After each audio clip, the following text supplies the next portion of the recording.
बच्चों, आज हम कोशिका के सूक्ष्मजीव अणु जो पिछली कक्षा में पढ़ रहे थे उसके अगले पार्ट्स को पढ़ेंगे। हमने जो कोशिका के अंदर पाए जाने वाले विभिन्न प्रकार के अणुओं में से मोनोसेक्राइड्स, ओलिगोसेक्राइड्स पढ़ा था। अब अगला पॉलीसेक्राइड्स है, तो पॉलीसेक्राइड्स के अंतर्गत हम ले लेते हैं टॉपिक लिपिड।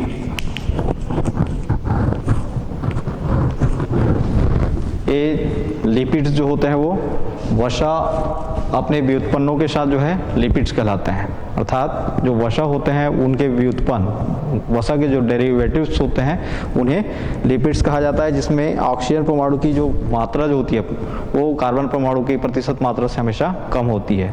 कुछ कुछ ऐसे लिपिड्स होते हैं जिनमें कार्बन, ऑक्सीजन, हाइड्रोजन के अतिरिक्त नाइट्रोजन, फास्फोरस और सल्फर के जो परमाणु भी उसमें उपस्थित होते हैं या पाए जाते हैं। तो ये उनके डेरिवेटिव्स होते हैं। बहुत सारे ऐसे पदार्थ हैं जिनको हम लिपिड्स के नाम से जानते हैं, जैसे तेल है, मक्खन है, घी है, वनस्पति घी, प्राकृतिक रबर है, ये सभी लिपिड्स कहलाते हैं। लिपिड्स के बारे में सबसे पहले, या लिपिड्स की खोज सबसे पहले ब्लोर नाम के वैज्ञानिक द्वारा 1943 में किया गया था। ब्लोर नाम के वैज्ञानिक द्वारा, जो कि एक जीव रसायन यज्ञ थे, जिनके द्वारा जो है लिपिड्स का खोज किया गया। ये लिपिड्स में कुछ गुणधर्म होते हैं, अर्थात कुछ ऐसे पदार्थ होते हैं जो जीवों के शरीर में, खासकर जंतुओं के शरीर में पाए जाते हैं और उस कुछ गुणों को जो है धारण किए हुए होते हैं, गुणधर्म धारण किए रहते हैं, उन्हें हम लिपिड्स कहते हैं। तो ये कौन कौन से गुण हैं इनको देख लेते हैं।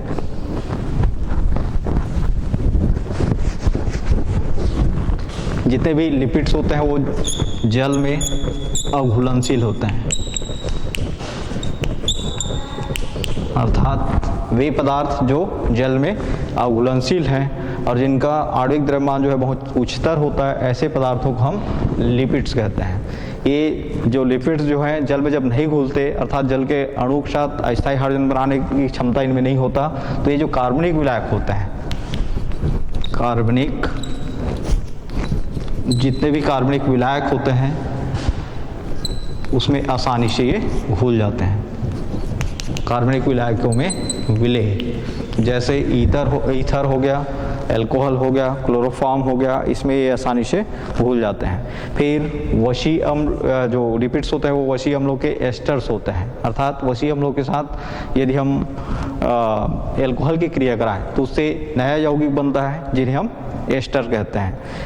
इसी प्रकार ये सभी जीवों के द्वारा जीवों के लिए उपयोगी होते हैं। जीवों की शारीरिक संरचना, शारीरिक संगठन के लिए जो है ये अनिवार्य घटक होते हैं। पोषक के लिए भी इनकी आवश्यकता होती है, जैसे हम पोषक तत्व पढ़ते हैं खासकर जीवों में, जंतुओं में जो है पोषण के अंतर्गत, तो 6 प्रकार के मुख्य पोषक तत्वों की आवश्यकता होती है। उसमें ये लिपिड्स या वसा भी एक आवश्यक पोषक तत्वों की श्रेणी में आते हैं या गिने जाते हैं। ये जो लिपिड्स हैं इनकी स्ट्रक्चर देख लेते हैं, इनका संरचना किस प्रकार होता है।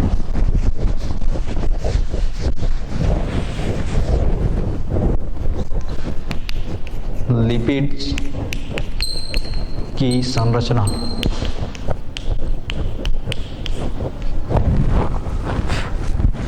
लिपिड्स एक ग्रीक भाषा का शब्द है जो लाइपोस से मिलकर बना हुआ है। लाइपोस का अर्थ होता है फैट या वसा के समान, अर्थात वे पदार्थ जो या तो वसा होते हैं या फिर वसा के समान होते हैं, उन्हें लिपिड्स कहा जाता है। जिनकी रासायनिक स्ट्रक्चर को देख लेते हैं, रासायनिक दृष्टि से ये कौन कौन से तत्वों से मिलकर बने हुए हैं। तो ये जो लिपिड्स होते हैं मुख्य रूप से जो एल्कोहल और वशी अम्लों के जो है जल अपघटन के द्वारा इनको बनाया जाता है। एल्कोहल के अंतर्गत हम हाइड्रॉक्सी एल्कोहल अर्थात ग्लिसरॉल को लेते हैं, और वशी अम्ल जो है बहुत सारे वशी अम्ल होते हैं उच्चतर, जिसमें से उच्चतर वशी अम्ल जो है लिपिड्स के निर्माण में जो है आवश्यक घटक होते हैं। अर्थात इनके कच्चे पदार्थ यदि हम देखें, लिपिड्स को बनाने वाले कच्चे पदार्थ देखें तो एक तो एल्कोहल हो गए, एल्कोहल में जैसे डाइहाइड्रिक एल्कोहल जिसको हम ग्लिसरॉल कहते हैं, और दूसरा जो वशी अम्ल हैं जिनमें कार्बन परमाणु की संख्या जो है 15 से ऊपर होता है, ऐसे वशी अम्लों को हम उस्तर-वशी अम्ल कहते हैं। इनके साथ इनको आपस में क्रिया कराया जाता है तो एल्कोहल में उपस्थित जो हाइड्रॉक्सिल समूह है वो कार्बोक्सिलिक समूह, वशी अम्लों में उपस्थित जो हाइड्रॉक्सिल समूह के जो हाइड्रोजन परमाणु के साथ जो है क्रिया करके जल के कणों को निष्कासन करके आपस में जुड़ जाता है। तो उनके जुड़ने से जो यौगिक बनता है वो कहलाता है लिपिड्स। जैसे हम देख लेते हैं CH3CH2 होल N COOH, ये हो गया वशी अम्ल, जहाँ पर N का मतलब होता है कार्बन परमाणु की श्रृंखला, अर्थात उनकी संख्या, कितने कार्बन परमाणु हो सकता है। तो यहाँ पर N के बराबर 15 से ऊपर हो सकता है, तब वो उच्चतर वशी अम्ल कहलाएंगे। तो इसके हम 3 अणु ले लेते हैं, एक अणु, 2 अणु और दूसरा अणु और COOH और CH3CH2N होल N COOH, इनकी क्रिया HO CH2 CHOH और CH2OH, इसको कहते हैं ग्लिसरॉल। ये हो गया वशी अम्ल, ये हो गया ग्लिसरॉल। ये आपस में क्रिया करेंगे और जल के एक अणु का यहाँ पर निष्कासन होगा। एक एक अणु तीनों वशी अम्लों से निकल जाएंगे, 3H2O। अब जो शेष बचा हुआ यौगिक उसको हम जोड़ दें तो यहाँ पर क्या बचेगा, CH3 CH2 whole N CO, फिर OCH2 CHO CO CH2 whole N और CH3 CH2 whole N COO CH2, ये कहलाता है लिपिड्स।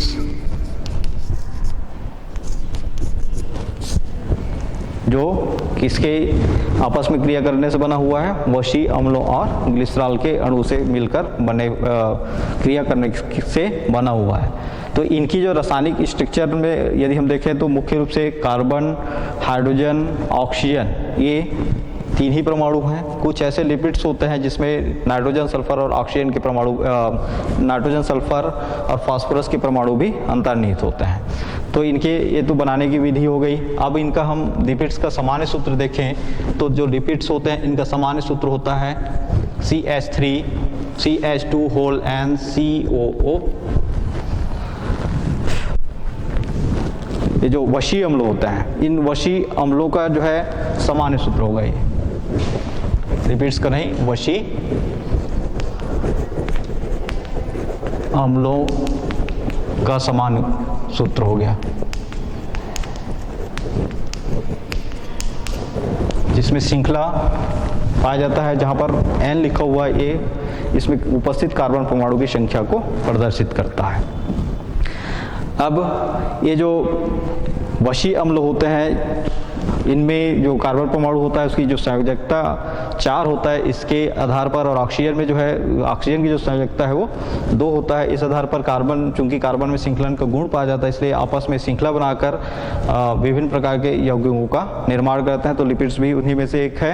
ये जो लिपिड्स होते हैं इनमें जो श्रृंखला है, यहाँ पर CH2 होल N लिखा हुआ है, यहाँ पर जो कार्बनिक यौगिक हैं, कार्बन कार्बन यदि सिंगल बॉन्ड के द्वारा संतुष्ट हो रहा है, उनके बीच यदि एक एक बंध है, तब वो कहलाएंगे संतृप्त वशी अम्ल। अर्थात ये वशी अम्ल जो है मुख्य रूप से 2 प्रकार के होते हैं, संतृप्त और असंतृप्त। इसको देख लेते हैं, संतृप्त वशी अम्ल किसे कहेंगे और असंतृप्त वशी अम्ल किसे कहेंगे।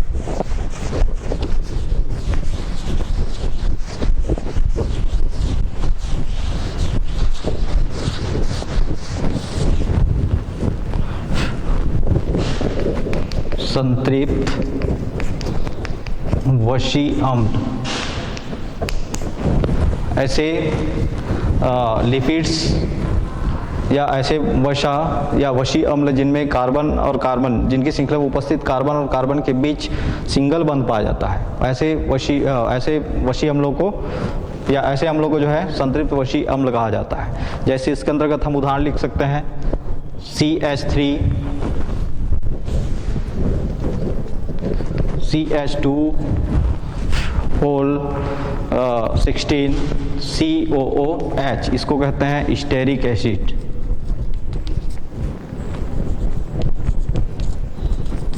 स्टेरिक एसिड जिसमें कार्बन परमाणु संख्या हो गई 16, 17 और 18, अर्थात कार्बन की संख्या हो गई यहाँ पर 18, और ये कहलाता है स्टेरिक अम्ल या संतृप्त वशी अम्ल, क्योंकि यहाँ पर कार्बन और कार्बन, यहाँ पे जो CH2 16 है, मतलब 16 टाइम्स है, वो एक सिंगल बंध द्वारा, मतलब कार्बन कार्बन के बीच सिंगल बंध पाया जाता है, इसलिए इसको कहा जाता है संतृप्त वशी अम्ल। इसी में दूसरा देख लेते हैं असंतृप्त वशी अम्ल का उदाहरण, या असंतृप्त वशी अम्ल,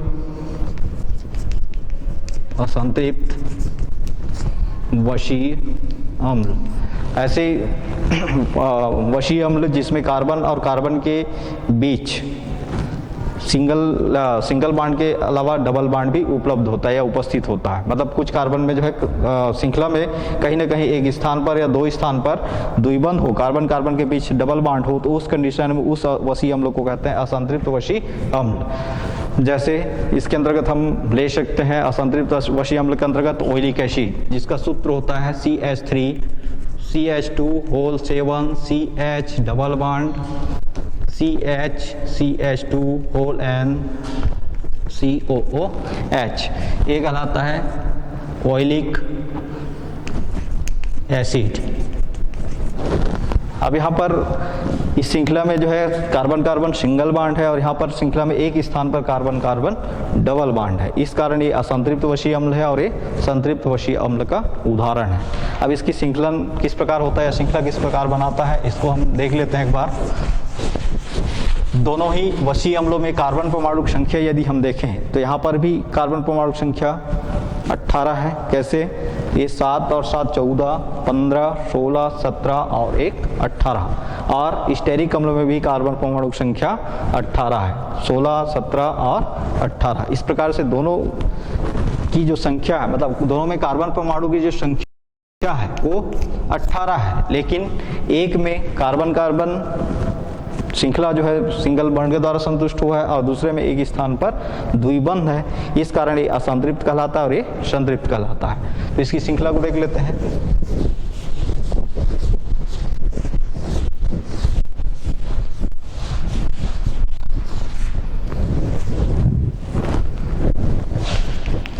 स्टेरिक अम्ल जिसका सूत्र लिखे थे CH3, CH2 होल 16, COOH। इसकी श्रृंखला लिखना चाहें तो CH3, CH2, CH2, CH2, CH2, CH2, CH2, 1 2 3 4 5 6 7। अब आगे श्रृंखला को यहाँ ऊपर लिख देते हैं CH2, CH2, CH2, CH2, CH2, CH2। तो ये हो गया 1 2 3 4 5 6 7 8 9 10 11 12 13 14। इसको फिर आगे लिख देते हैं 15 16 17 और ये 18। इस प्रकार से ये कहलाता है पावटिक एसिड। इसको इसके साथ जुड़ा हुआ है, मतलब एक लाइन में है ये, तो ये कहलाता है स्टेरिक अम्ल। और इसमें देख रहे हैं हम श्रृंखला में कहीं पर भी कार्बन कार्बन द्विबंध स्थापित नहीं है, इसलिए कहलाता है संतृप्त वशी अम्ल।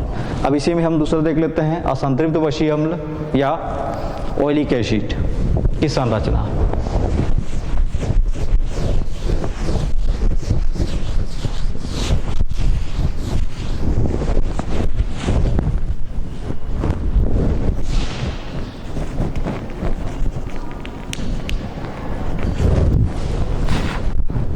ऑयलिक एसिड, अभी सूत्र लिखे थे इसका CH3CH2 7 CH डबल बॉन्ड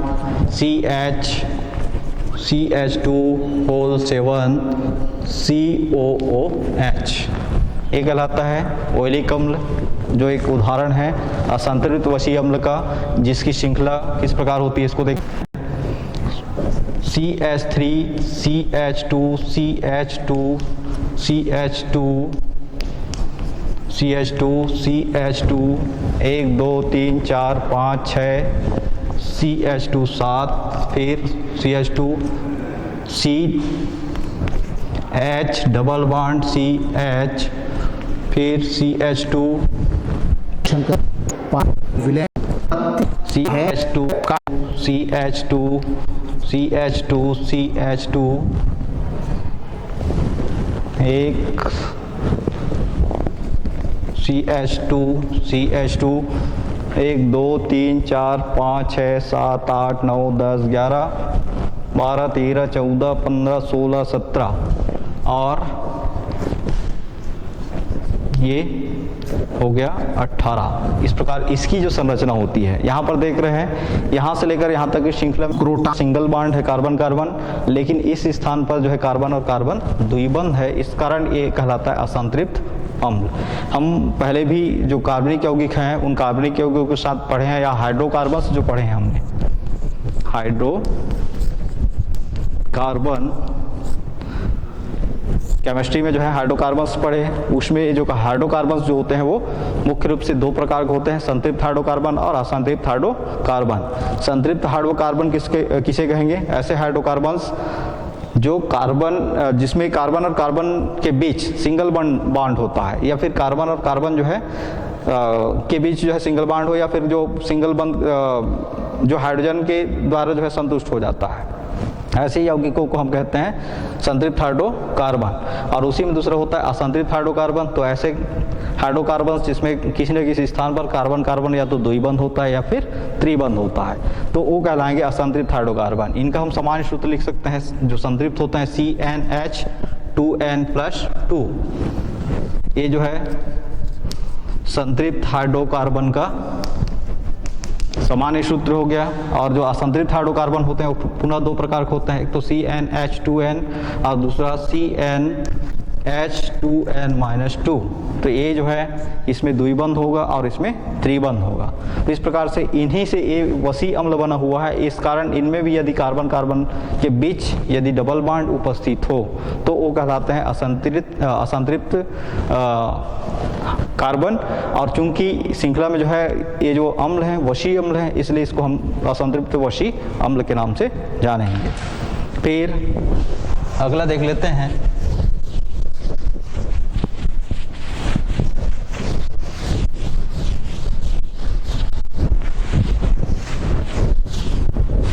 ये जो वशी अम्ल होते हैं वो समस्त वशी अम्ल में कार्बन जो परमाणु की जो संख्या होती है 16 होती है, 15 होती है। जैसे 15 है तो उस पामिटिक अम्ल कहलाता है। 16 कार्बन परमाणु से मिलकर बना हुआ है तो वो 16 कार्बन परमाणु से मिलकर बना हुआ है तो पामिटिक अम्ल कहलाता है। 18 कार्बन परमाणु से मिलकर बना हुआ है तो वो और संतृप्त है तो स्टेरिक अम्ल कहलाता है। और यदि वो 18 कार्बन परमाणु तो है लेकिन कार्बन कार्बन के बीच एक स्थान पर यदि द्विबंध उपस्थित हो तो वो कहलाता है असंतृप्त वशी अम्ल, जिसके अंतर्गत हम अभी उदाहरण पढ़े ओलिक अम्ल का। समस्त लिपिड्स की जो संरचना जो होती है लगभग एक समान होती है, क्योंकि सभी लिपिड्स जो हैं कार्बन, हाइड्रोजन और ऑक्सीजन मुख्य रूप से इन्हीं तीन परमाणुओं से मिलकर बने हुए होते हैं। इस कारण इनकी जो संरचनाएं होती हैं वो लगभग समान होती हैं।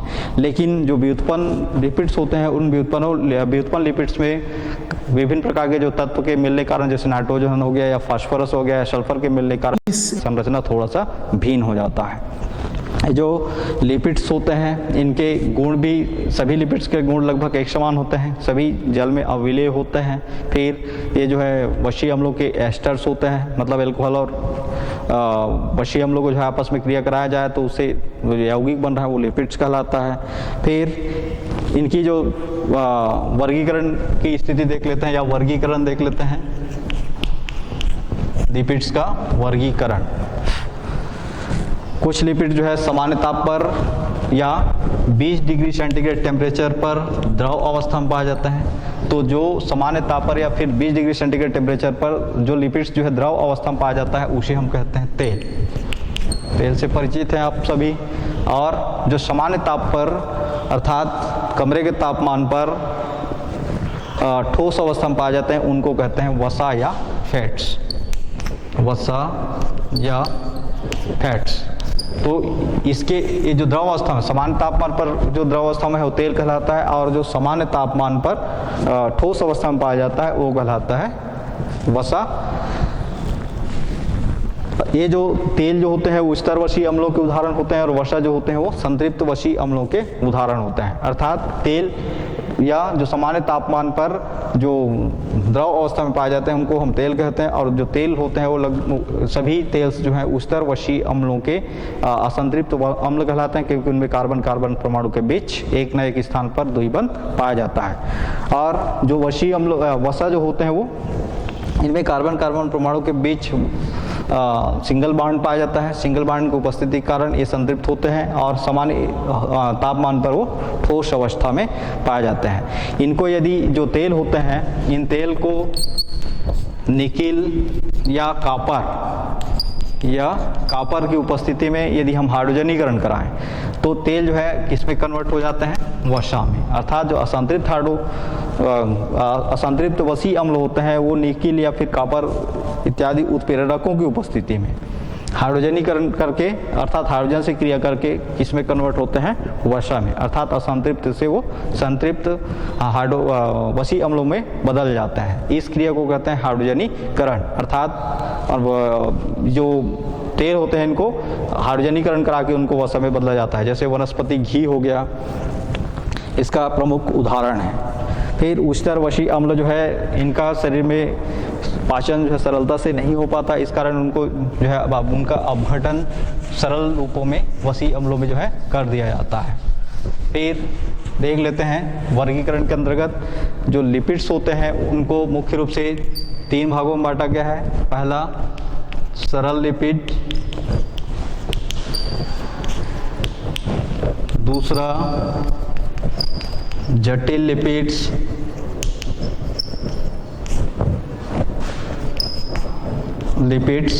और तीसरा व्युत्पन्न या डेरिवेटिव लिपिड्स। इस प्रकार से लिपिड जो है उसकी रासायनिक स्ट्रक्चर या रासायनिक संरचना के आधार पर ये तीन प्रकार हो गया। एक तो सरल लिपिड्स, दूसरा जटिल लिपिड्स और तीसरा व्युत्पन्न लिपिड्स। जो सरल लिपिड्स हैं इनको सरल लिपिड्स किसे कहेंगे, जटिल लिपिड्स किसे कहेंगे और व्युत्पन्न लिपिड्स किसे कहेंगे? तो पहले देख लेते हैं हम सरल लिपिड्स।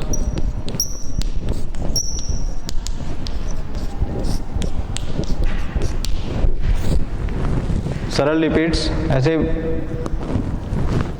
ऐसे वशी अम्ल होते हैं जो जिनकी जो रासायनिक संरचना होती है वो दूसरे लिपिड्स की तुलना में इनकी जो आणविक जो मॉलिक्यूलर जो वेट होता है वो कम होता है, अणुभार कम होता है, और इनको जो है अल्कोहल और जो कार्बोक्सिलिक अम्ल होते हैं उनके बीच आपस में क्रिया करा के पहले अणुओं को जो है एस्टर में बदला जाता है। वही एस्टर जो होते हैं वो उच्चतर जो एस्टर होंगे वही कहलाते हैं सरल लिपिड्स या उच्चतरवशी अम्ल। जैसे अल्कोहल का सामान्य सूत्र हम जानते हैं क्या?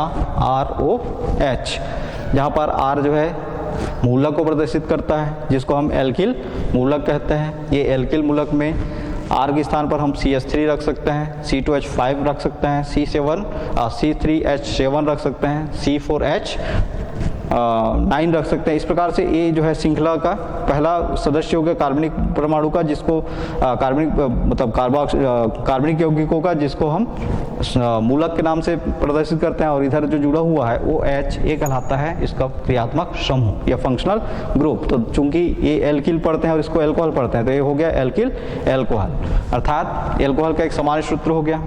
इसकी क्रिया यदि हम कार्बोक्सिलिक अम्ल के साथ कराएं RCOOH जिसको कहते हैं कार्बोक्सिलिक अम्ल का सामान्य सूत्र। तो जब हम दोनों का आपस में क्रिया कराएंगे तो यहाँ पे क्या होगा, जल के एक अणु का निष्कासन होगा। ऐसा जल के एक अणु का निष्कासन होगा, H2O बाहर निकल गया, शेष बचा RO और इस तरफ बचा हुआ है C डबल बॉन्ड O और यहाँ बच गया R सकते हैं डैश, क्योंकि R दो बार लिख लिए, एक बार अल्कोहल के साथ और एक बार कार्बोक्सिलिक अम्ल के साथ। इसलिए यहाँ पर जो जल के अणु के निष्कासन के पश्चात यहाँ पर बचा क्या, RO C double bond O और R, या फिर RCOOR, तो उसी को कहते हैं एस्टर।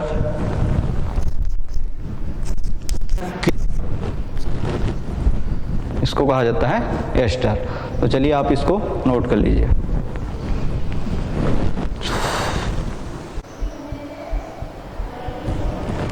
तो आपने देखा ये जो सरल लिपिड्स होते हैं एक्चुअल में एल्कोहल अर्थात ग्लिसरॉल और वसी अम्लों के जो है एस्टर्स होते हैं। ये मुख्य रूप से दो प्रकार के होते हैं जो सरल लिपिड्स हैं वो, एक तो प्राकृतिक लिपिड्स और दूसरा मौन।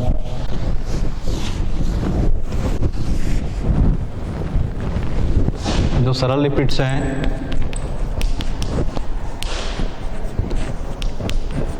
ये दो प्रकार के हो गए, ए प्राकृतिक लिपिड्स और बी मौन। अब यहाँ पर जो प्राकृतिक लिपिड्स हैं इन्हें किसे, ये प्राकृतिक लिपिड्स किसे कहेंगे, तो ये वसी अम्लों अर्थात ग्लिसरॉल के साथ एस्टर्स होते हैं जो ग्लिसरॉल और वसी अम्लों के आपस में जो है जल अपघटन होने से बनते हैं। अर्थात एल्कोहल और ग्लिसरॉल के जो ग्लिसरॉल और फिर जो वसी अम्ल होते हैं उनके अणुओं को जब आपस में हम क्रिया कराते हैं तो उसके बीच एक जल के अणु का निष्कासन होता है और जल के एक अणु निष्कासित होकर वो आपस में एक संयुग्मित यौगिक या उससे जटिल यौगिक बनाते हैं जिसको हम सरल लिपिड्स के नाम से जानते हैं, प्राकृतिक लिपिड्स के नाम से जानते हैं। ये प्राकृतिक लिपिड्स जो है जीवों के शरीर में भोज्य पदार्थ के रूप में इनको बाहर से लिया भी जाता है भोजन के रूप में, और फिर शरीर में संश्लेषित, शरीर में जो है जंतुओं के शरीर में कुछ जंतुओं में जो है संश्लेषित भी होता है, जीवों में जो है संश्लेषित होता है। तो जो प्राकृतिक लिपिड्स जो होते हैं वो मुख्य रूप से फिर से दो प्रकार के होते हैं, एक तेल और दूसरा वसा। तेल किसे कहते हैं और वसा किसे कहते हैं इसे भी आपने समझ लिया है। जब कार्बन कार्बन परमाणु के बीच जो वसी अम्ल है या लिपिड्स हैं, उस लिपिड्स में जो कार्बनिक परमाणु का जो श्रृंखला है उस श्रृंखला में यदि कार्बन और कार्बन के बीच यदि सिंगल बॉन्ड है तब वो कहलाएंगे तेल, और दूसरा वसा यदि कार्बन और कार्बन के बीच जो है सिंगल बॉन्ड के साथ साथ किसी न किसी स्थान पर कार्बन और कार्बन के बीच यदि द्विबंध स्थित है तब वो कहलाएगा तेल, क्योंकि वो असंतृप्त वसी अम्ल है। और दूसरा वसा जो होते हैं उनमें कार्बन और कार्बन के बीच हमेशा सिंगल बॉन्ड होता है, अर्थात कार्बन परमाणु इसके श्रृंखला में पाए जाने वाले जो कार्बन परमाणु होते हैं वो एकल बंध के द्वारा संतुष्ट होते हैं। तो तेल के अंतर्गत जितने भी जो द्रव पदार्थ हैं अर्थात सामान्य तापमान पर और या फिर 20 डिग्री सेंटीग्रेड पर जो तरल अवस्था में जो लिपिड्स पाए जाते हैं उनको हम कहते हैं तेल, और जो लिपिड्स जो है सामान्य तापमान पर अर्थात कमरे के तापमान पर ठोस अवस्था में पाए जाते हैं वो कहलाते हैं वसा। जैसे आपके घरों में जो है घी आप देखे होंगे सामान्य तापमान पर, कमरे के तापमान पर उसको अगर रख दिया जाए तो वो गर्मी के दिन में भी जमा हुआ मिलते हैं, वो पिघला हुआ द्रव अवस्था में तरल अवस्था में नहीं मिलते। उनको तरल अवस्था में बदलने के लिए उसको फिर से गर्म करना पड़ता है, अर्थात उसके ताप को बढ़ाना पड़ता है। ताप बढ़ाने से वो फिर द्रवित होकर द्रव अवस्था को ग्रहण कर लेते हैं। ये जो वसा है इन वसा का निर्माण किस प्रकार होता है इसको देख लेते हैं। जो ग्लिसरॉल है जिसका सूत्र होता है CH2OH, CHOH और CH2OH, इसके साथ यदि हम पामिटिक अम्ल की क्रिया कराएं, पामिटिक अम्ल का सूत्र होता है COO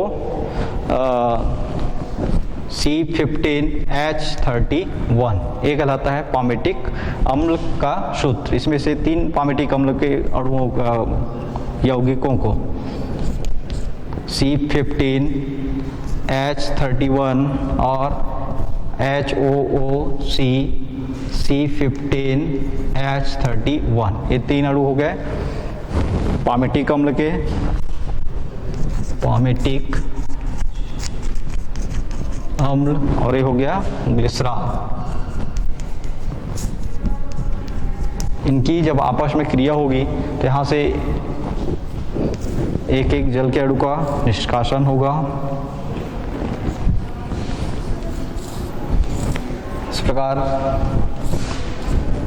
3 जल के अणु निष्कासित हो गए और जो शेष बचा हुआ है उसको हम आपस में जोड़ दें।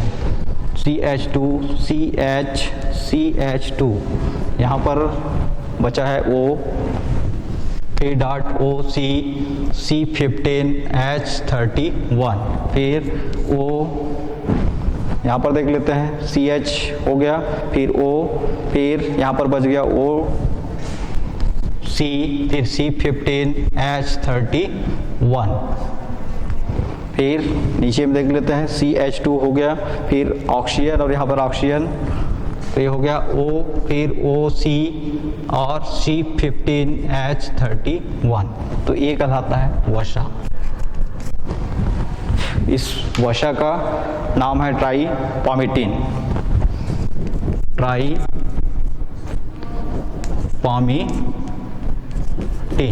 तो इस प्रकार से लिपिड्स का निर्माण होता है या वसा का निर्माण होता है। ये वसा जो है आपके प्राकृतिक लिपिड्स का उदाहरण है। अगला देख लेते हैं मोम।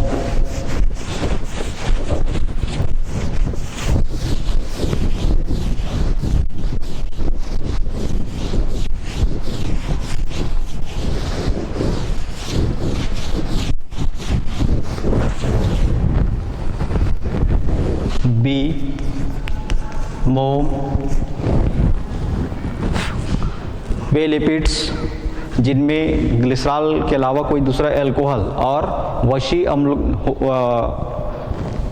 उपस्थित हो, या ऐसे लिपिड्स जिसमें ग्लिसरॉल के स्थान पर किसी दूसरे अल्कोहल को जो है वशी अम्लों के साथ क्रिया कराया जाता है, तो दूसरे ग्लिसरॉल के अलावा दूसरे अल्कोहल और वशी अम्लों के जो एस्टर्स होते हैं उनको कहा जाता है मोम।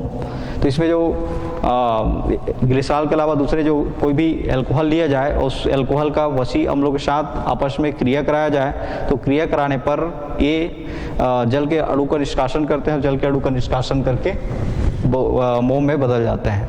मोम सामान्य तापमान पर ठोस अवस्था में पाया जाता है और ये मुख्य रूप से ये जब श्रृंखला बनती है तो ग्लिसरॉल के स्थान पर हम दूसरे अल्कोहल का इस्तेमाल कर रहे हैं, तो उसके कारण जो यौगिक बनता है, जो मोम बनता है, वो लाइपेज जैसे एंजाइम्स के द्वारा भी उस पर कोई प्रभाव नहीं पड़ता, अर्थात उसका डाइजेशन नहीं हो पाता। ये मुख्य रूप से जंतुओं के जननांगों और उनकी त्वचा पर उपस्थित जो श्वेत ग्रंथियां हैं, उन श्वेत ग्रंथियों में पर्याप्त मात्रा में जो है उपलब्ध होता है, प्राप्त मात्रा में मोम पाया जाता है, जिसके कारण शरीर की जो त्वचा है वो चिकना बना हुआ होता है। और ये जो है पौधों के जो बाहर, शरीर के बाहर एक रक्षात्मक कवच बनाने का भी काम करता है। कुछ जंतु ऐसे होते हैं जो जैसे मधुमक्खी, वो अपने जहाँ छत्ता बनाते हैं, उस छत्ते में जितने भी प्रकार की उनकी जो प्रजातियां रहती हैं, उसमें मुख्य रूप से फूलों के रस को चूसकर, मकरंद को चूसकर जो है उस छत्ते में ले जाकर जो है उसको संरक्षित करते हैं और अंत में एक श्वास छोड़ते हैं, है ना। तो उनसे, मधुमक्खियों से हमें क्या मिलता है? एक तो मोम मिलता है, प्राकृतिक मोम, और दूसरा उनसे शहद मिलता है। तो ये जो मोम होते हैं वो ऐसे अपघटनी जो पदार्थ होते हैं जिनका शरीर में पाचन जो है नहीं हो पाता, लेकिन ये जीवों के शरीर में जो है रक्षात्मक, जैसे पौधों में रक्षात्मक कवच के रूप में, उसी प्रकार शरीर, जंतुओं के शरीर में भी ये रक्षात्मक कवच के रूप में उपयोग में आता है। जो पामेटिक मेरिसिल अल्कोहल है, इस मेरिसिल अल्कोहल की यदि हम पामेटिक अम्ल के साथ क्रिया कराएं तो उनसे जो यौगिक बनता है, उस यौगिक को कहा जाता है मोम। देख लेते हैं इसका सूत्र। मिरिसिल जो अल्कोहल होते हैं, या पहले सबसे पहले हम पामिटिक अम्ल सूत्र लिखते हैं, CH3CH2 whole 14 COOH,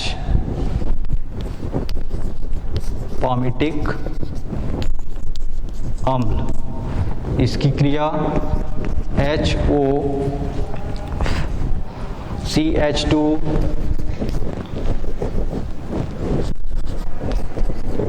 HOCH2 CH2 whole 24 COO,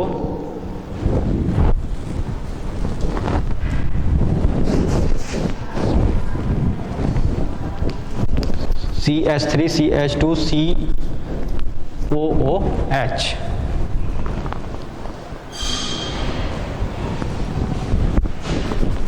पहले से ही लिखे थे CH2OH। ये हो गया मिरिसिल अल्कोहल। इन दोनों की जब आपस में क्रिया होगी तो यहाँ से जल के कणु का निष्कासन होगा, H2O, तो जो शेष बच गया उसको जोड़ देते हैं, CH3CH2 whole 14 COO CH2 whole 24 CH3। कहते हैं मिरिसिल पामिटेड, मिरिसिल पामिटेड, जो कि एक प्रकार के मोम का एग्जाम्पल है, अर्थात मोम कहलाता है। तो इस प्रकार इसकी जो संरचना होती है, इसमें पहला तो वशी अम्ल तो जो होते हैं, मतलब वशी अम्ल के तो इस्तेमाल किए ही, साथ में ग्लिसरॉल के स्थान पर यहाँ पर हमने दूसरा अल्कोहल लिया जिसको कहते हैं मिरिसिल अल्कोहल। और मिरिसिल अल्कोहल लिए इस कारण ये जो यौगिक है ये तेल या वसा न करा गया, प्राकृतिक लिपिड न करा, किस में बदल गया, मोम में बदल गया या ठोस अवस्था में बदल गया। अब हम देखते हैं दूसरा, जटिल लिपिड्स।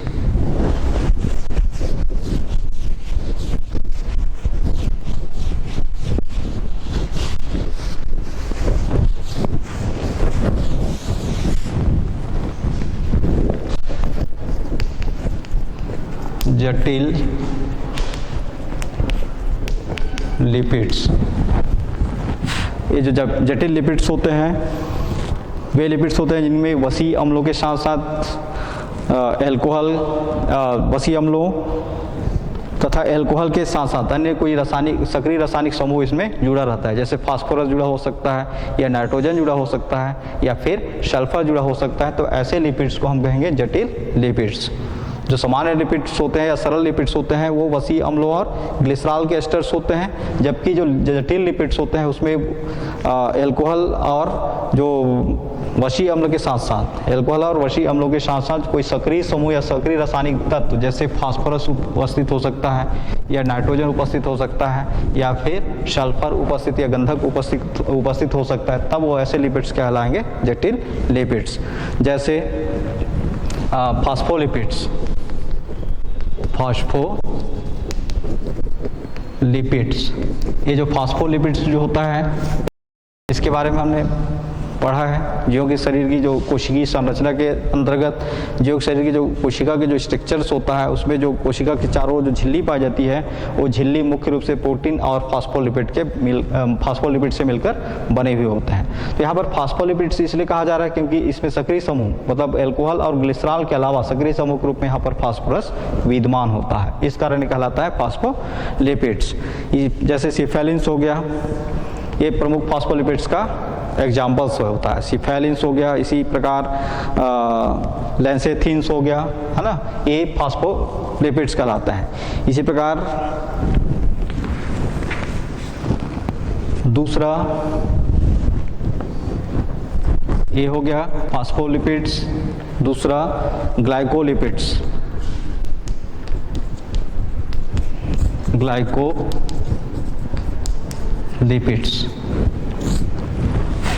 वे लिपिड्स या वे वसी अम्ल मतलब ऐसे लिपिड्स जिनमें वसी अम्लों के अतिरिक्त नाइट्रोजन और कार्बोहाइड्रेट्स जैसे परमाणु के भी कार्बोहाइड्रेट्स के परमाणु भी उस अणु में जुड़े हुए होते हैं या फिर पाए जाते हैं, जिनको हम कहते हैं ग्लाइकोलिपिड्स। जैसे तंत्रिकी कोशिकाओं में जो श्वेत पदार्थ भरा हुआ होता है, जो तंत्रिकी कोशिकाएं जो नर्व सेल्स हैं, उन सेलों में जो श्वेत पदार्थ जो भरा हुआ होता है, धूसर पदार्थ, वो ग्लाइकोलिपिड्स होता है। इसी प्रकार जो प्लीहा है, यकृत है, उनमें जो पदार्थ भरा हुआ होता है वो भी ग्लाइकोलिपिड्स के उदाहरण होते हैं। तो इस प्रकार ये जो ग्लाइकोलिपिड्स होते हैं वो मुख्य रूप से जंतुओं के शरीर की कोशिकाओं के अंदर पाए जाते हैं। जैसे इसके अंतर्गत हम उदाहरण लिख सकते हैं सेरोसिन,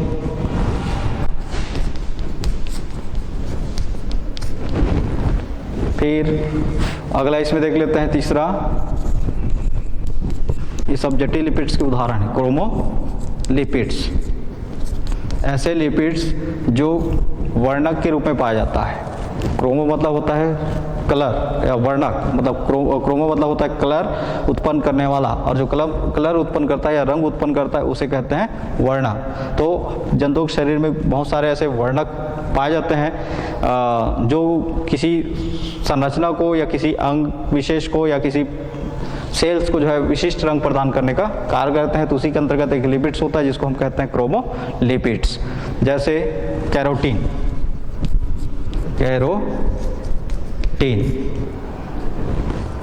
तभी वर्णक रूप में विद्यमान होता है। फिर अगला देख लेते हैं जो जटिल लिपिड्स के अंतर्गत चौथा, अमीनो लिपिड्स, वे लिपिड्स जिनमें वसीय अम्लों के साथ साथ एमिनो अम्ल के अणु भी जुड़े हुए होते हैं। ऐसे लिपिड्स जिसमें वसीय अम्लों और ग्लिसरॉल के अलावा इसमें या अल्कोहलों के अलावा इसमें एमिनो अम्ल के अणु भी जुड़े हुए होते हैं, ऐसे लिपिड्स को कहा जाता है एमिनो लिपिड्स। इसके अलावा ये एमिनो लिपिड्स में एमिनो अम्ल तो उपस्थित होता ही है, साथ में उसमें सल्फर परमाणु भी विद्यमान होता है, तो कहलाएंगे एमिनो लिपिड्स। तो ये सभी जो है किसके प्रकार हो गए, जटिल लिपिड्स के। मतलब जटिल लिपिड्स जो है मुख्य रूप से 4 रूप में मिल सकता है जीवों के शरीर में, एक तो फॉस्फोलिपिड्स, ग्लाइकोलिपिड्स, क्रोमोलिपिड्स और एमिनो लिपिड्स। फिर तीसरा देख लेते हैं व्युत्पन्न लिपिड्स।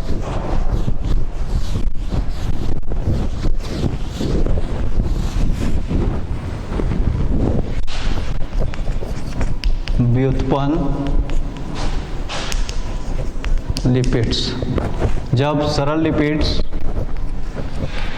और जटिल लिपिड्स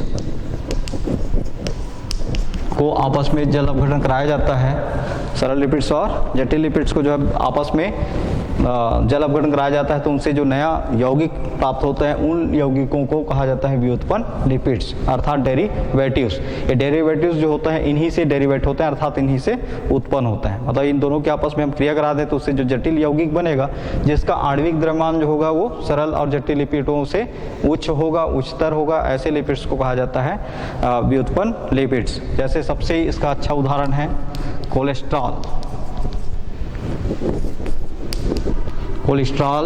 ये जो कोलेस्ट्रॉल जो होता है जंतुओं में जब वसा का पाचन होता है तो वो अपघटित होता है और अपघटित होकर कोलेस्ट्रॉल के रूप में बदलता है। यही कोलेस्ट्रॉल जीवों के शरीर, जंतुओं के शरीर में, खासकर मनुष्य के शरीर में जो धमनी और शिराएं होती हैं या रुधिर परिसंचरण का मार्ग जो होता है उस रुधिर परिसंचरण के मार्ग पर इस प्रकार से जाकर परत बना लेते हैं और ये शरीर की त्वचा के नीचे संचित रहता है। ये जो कोलेस्ट्रॉल जो होते हैं वो हानिकारक भी होते हैं और लाभदायक भी होते हैं। हानिकारक इसलिए होते हैं क्योंकि एक कोलेस्ट्रॉल यदि इस प्रकार धमनियों में परत बना ले तो यहाँ पर जो रुधिर को जो है, इसमें बहने वाले रुधिर को जिस गति से बहना चाहिए उस गति से वो नहीं बह पाता, जिसके कारण जिसके फैटी व्यक्ति होते हैं या फिर जो जिनके शरीर में जो है कोलेस्ट्रॉल की मात्रा बहुत अधिक होता है, ऐसे व्यक्ति जो है हमेशा एक बीमारी से ग्रसित होते हैं जिसको कहते हैं ब्लड प्रेशर। उनका जो रक्तचाप जो है या तो निम्न होगा या फिर उच्च होगा, मतलब वो दोनों में से किसी एक रक्तचाप से वो ग्रसित हो जाते हैं। क्यों ग्रसित होंगे?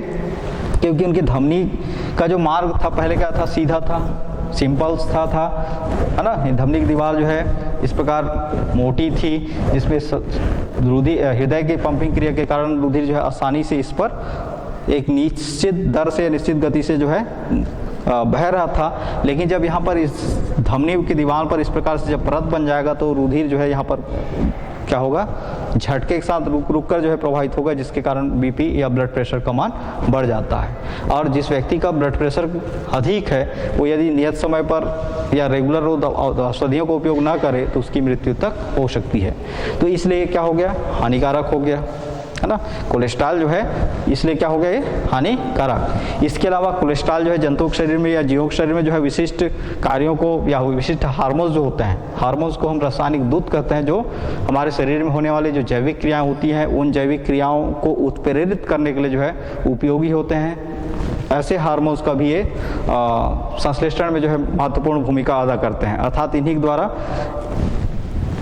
हार्मोन्स का जो है निर्माण होता है। जैसे टेस्टोस्टेरोन हार्मोन्स हो गया, कार्टिसोल हार्मोन्स हो गया, इन हार्मोन्स का संश्लेषण जो है कोलेस्ट्रॉल की उपस्थिति में ही हो पाता है, जो किसका उदाहरण है, व्युत्पन्न लिपिड्स का उदाहरण है। अब जो कोलेस्ट्रॉल होता है इसकी रासायनिक स्ट्रक्चर किस प्रकार होती है इसको देख लेते हैं।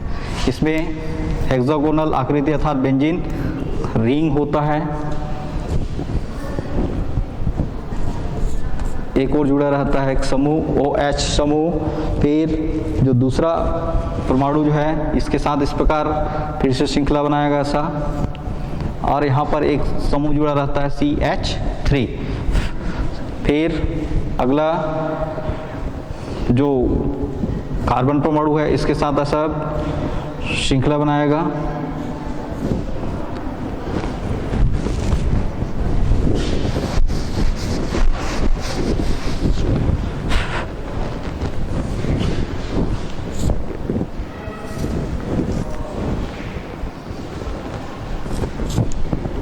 यहाँ पर एक समूह जुड़ा रहता है CH3 समूह, और यहाँ से एक कार्बन के साथ एक CH3 समूह, फिर दूसरा CH2 होल थ्राइस और CH3। इधर आगे में फिर से एक कार्बन और उस कार्बन के साथ जुड़ा रहता है फिर से एल्किल मूलक हाइड्रोजन और अगला समूह CH3।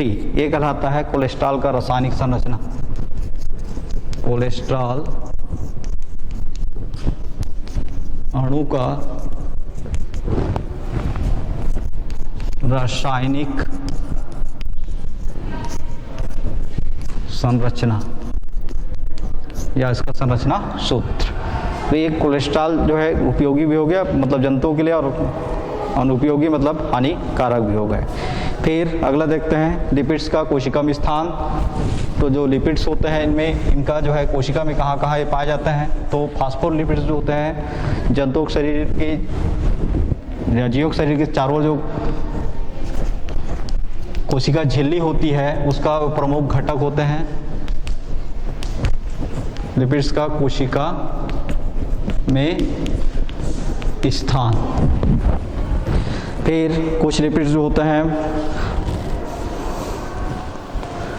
कोशिका झिल्ली के प्रमुख अवयव होने के कारण ये जो है आवश्यक पदार्थों को के पारगम्यता को जो है झिल्ली की जो पारगम्यता है उसको निश्चित करके निर्धारित करके रखते हैं। इसके अलावा कोशिकाएं जो है जो लिपिड्स होते हैं जीवों के शरीर के त्वचा पर संरक्षित रहते हैं, जिसके कारण उसकी शरीर की जो त्वचा होती है वो चिकना बना हुआ होता है और पौधों में जो है रक्षात्मक आवरण का निर्माण करते हैं। फिर लिपिड्स के कार्य को जो है एक बार देख लेते हैं, लिपिड्स क्या क्या कार्य करते हैं।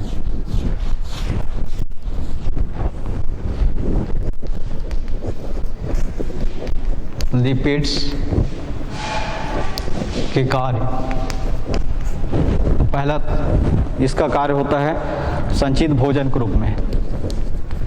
संचित भोजन के रूप में जो लिपिड्स होते हैं जीवों के शरीर में भोजन के रूप में जो है संचित होते हैं। इस कारण इसको जिसका उपयोग जो है बाद में जब जीवों के शरीर की कोशिका को भोजन की या ऊर्जा की जब आवश्यकता होती है तो इसी संचित भोजन का उपयोग करके उसका जो है अपघटन करके पाचन करके उससे ऊर्जा प्राप्त कर लेते हैं। फिर ऊष्मारोधी रूप में ऊष्मा रोधी के रूप में। ये जो लिपिड्स होते हैं ये शरीर की त्वचा पर परत बनाते हैं, जिसके कारण जंतुओं को, खासकर मनुष्य को जो है ऊष्मा, मतलब बाहरी जो वातावरण की जो ऊष्मा जो है उसके शरीर पर जो है उसका प्रभाव ज़्यादा नहीं पड़ पाता और शरीर की कोशिकाएं जो है सुरक्षित रहते हैं। इसी प्रकार विलायक के रूप में, विलायक के रूप में विटामिन्स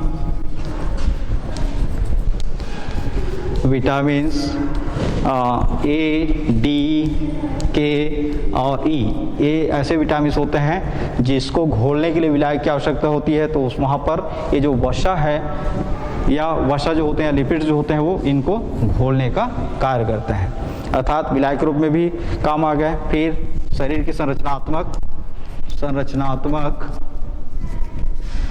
घटक के रूप में लिपिड्स जो होते हैं शरीर की संरचना के निर्माण करने में भी इनका महत्वपूर्ण योगदान होता है। तो इस प्रकार ये लिपिड्स के और भी बहुत सारे कार्य हैं, है ना। तो आज आपने कोशिका के जो सूक्ष्म जीव अणु के अंतर्गत लिपिड्स के बारे में पढ़ा, लिपिड्स के अंतर्गत उसकी परिभाषा, फिर लिपिड्स का गुण, फिर लिपिड्स की जो संरचना किस प्रकार की होती है, फिर लिपिड्स का वर्गीकरण और साथ में लिपिड्स के कुछ स्थान और लिपिड्स के कार्यों के बारे में अध्ययन किया। धन्यवाद।